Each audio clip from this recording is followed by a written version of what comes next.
the Mahabharat taught us the message that these external things, whether it is wealth or beauty or knowledge, etc., have importance in the material realm. In the spiritual realm, whether it is a servant or Indra on God's door, they are all equal. So now, even the mantras, whether you say Vishnaya Namah, Vishnave Namah, in Bhakti it doesn't matter. One who doesn't know Sanskrit says Vishnaya Namah. One who knows Sanskrit says Vishnave Namah. The God says, I don't care. Whether you say Ram Ram or whether you say Mara Mara. I see the love in your heart. You can say Gadha Gadha, but if you say it with great love, you will attain me. There has been so many instances because, of the wrong understanding of the scriptures. In history, there was a time when people started differentiating on the basis of caste. In Pandharpur, there's been a bhakt called Chokamela. Chokamela had tremendous love in his heart. And outside Vitthal Bhagavan's temple, he used to dance and sing and chant. Everybody loved it. Oh, Chokamela, you sing so well. You are such a great devotee. But when he wanted to enter the temple, they would not allow him. You are from a lower caste. You cannot go in. So he used to try and convince them that what is this caste you are talking about? Does the sun differentiate where it falls? Doesn't it fall equally everywhere? Does the air differentiate whom it nourishes? Doesn't it nourish everybody? So what is this Bhed Bhav that you are talking about? However, his pleas would fall on deaf ears. And then, as is the nature of people, they would apply salt to his wounds. God doesn't like you at all.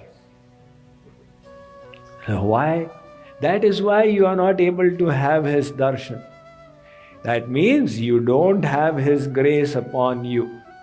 And you will never have it upon you.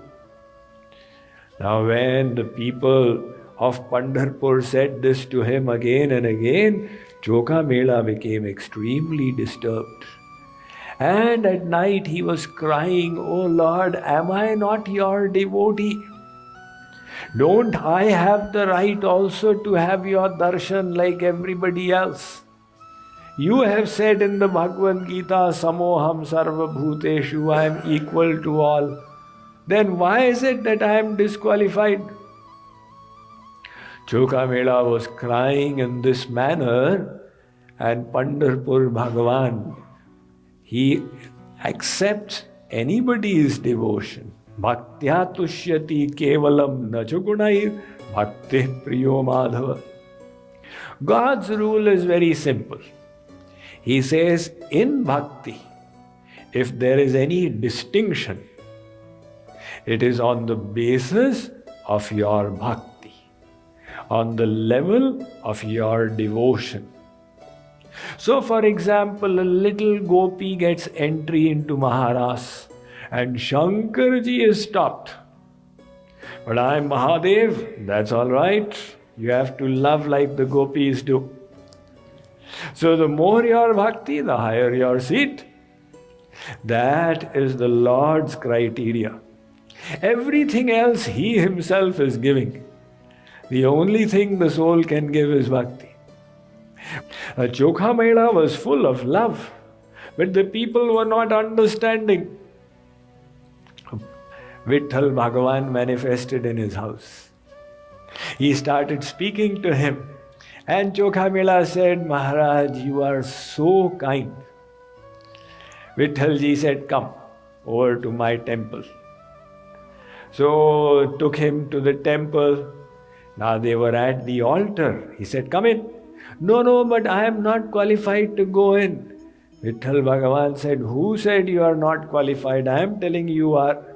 He took him into the altar and then started speaking to him, explaining to him that how to do bhakti.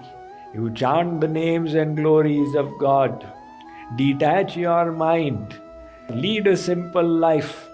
So this talking was going on in the morning. The head priest used to come at 3:30 because the Mangal Arati was at 4 in the morning. So he had to clean up and he found all this talking going on. He said, who is inside? And he found that Chokha Mela is there. He said that, look, what in the world did you do? You have desecrated our whole temple. Chokha Mela said, what could I do? God got me inside.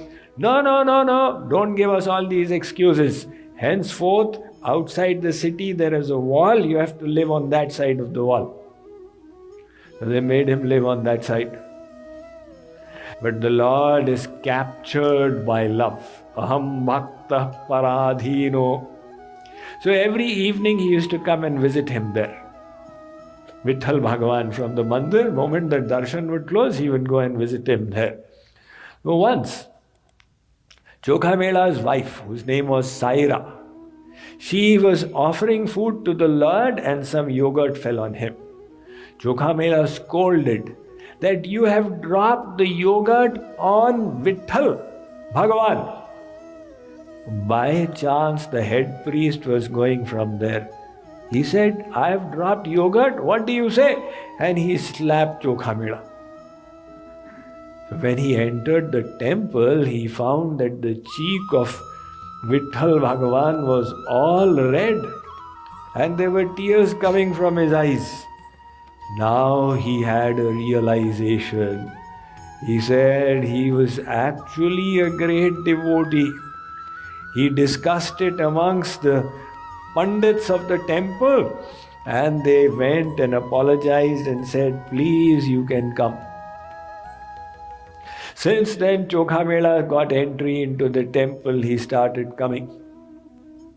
Even today, you will find the grave of Chokha Mela outside the temple of Vitthal Bhagavan in Pandharpur, proving and establishing that in this bhakti, there is no distinction based on any of these things. The Mahabharat has the tale of Utang Rishi.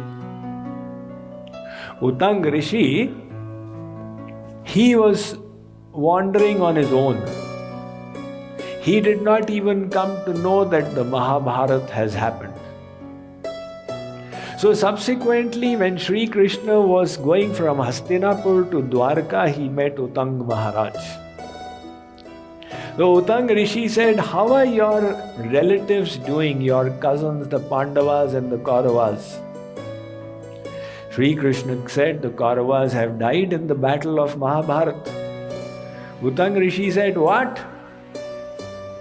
You were present here on the planet and you allowed them to die? Why did you permit such a thing? I will curse you. Shri Krishna said, what is the use? You try and understand for yourself. You are cursing me? That means your intellect is incomplete. The Lord Krishna showed him his cosmic form. Seeing that, Utang Rishi realized he is Bhagavan, it is all his Leela. So he apologized and surrendered. Shri Krishna said, Utang, ask for a boon. Utang Rishi said, I am a renunciant. If you want to give me anything, give me this boon. I live in the desert. He was in the desert of Rajasthan. Whenever I feel thirsty, you should make arrangement for water. Shri Krishna said, Tadhastu. A little while, some time went by, and Utang was extremely thirsty. It was a summer month.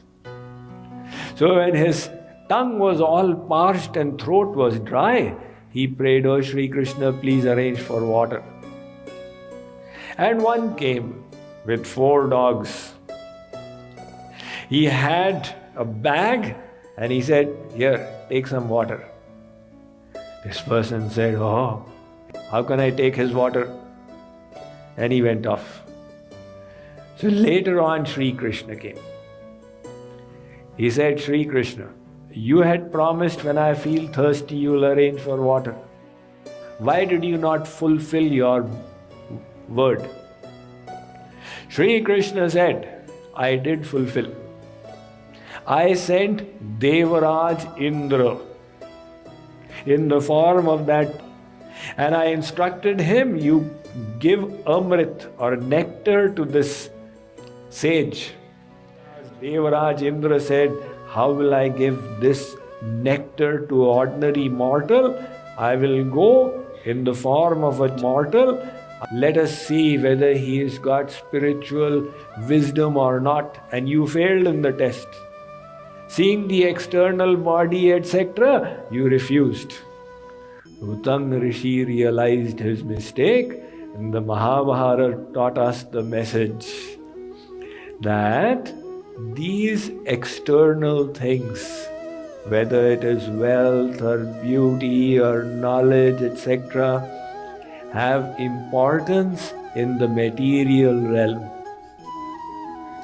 In the spiritual realm, whether it is a servant or Indra on God's door, they are all equal.